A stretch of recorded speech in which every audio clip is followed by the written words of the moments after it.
എന്നാൽ ഈ ഒരു മത്സരത്തിൽ ബ്ലാസ്റ്റേഴ്സ് ഒരു ജയം അറിയിച്ചിരുന്നു. പക്ഷേ തെറ്റായ റഫറിയുടെ തീരുമാനം കൊണ്ടാണ് ബ്ലാസ്റ്റേഴ്സ് ഈ ഒരു മത്സരം സമനിലയിൽ അവസാനിപ്പിച്ചത്. ഈ ഒരു മത്സരത്തിൽ സമനില പിടിച്ചോളുന്ന ബ്ലാസ്റ്റേഴ്സ് ഈ ഒരു സീസണിൽ നിന്നും പുറത്തായി. എന്തായാലും ഈ ഒരു വീഡിയോനെ കുറിച്ച് കൂടുതലായിട്ടൊന്നും പറഞ്ഞ് ബോറടിപ്പിക്കുന്നില്ല.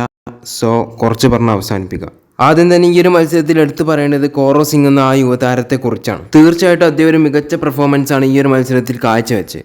അതുപോലെ തന്നെ അഡ്രിയാൻ ലൂണയുടെ പല ക്രോസുകളും ഒരാളെ കൈകളിലേക്ക് കൃത്യമായി എത്തുന്നത് നമ്മൾ കണ്ടു.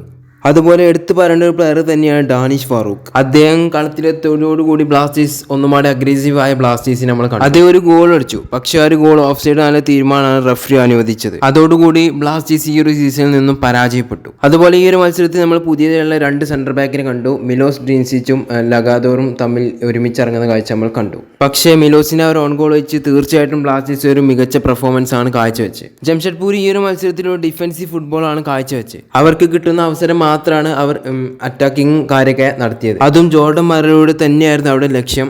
പക്ഷേ അവർക്കൊന്നും കൃത്യമായിട്ട് വലയിലെത്തിക്കാൻ കഴിഞ്ഞില്ല. പിന്നെ എടുത്തു പറയേണ്ട ഒരു പ്ലെയറാണ് നോറോ ഫെർണാണ്ടസ്. അദ്ദേഹത്തിന്റെ ആദ്യ അരങ്ങേറ്റിൽ തന്നെ കേരള ബ്ലാസ്റ്റേഴ്സിന് ഒരു മികച്ച പെർഫോമൻസ് തന്നെയാണ് കാഴ്ചവെച്ചത്.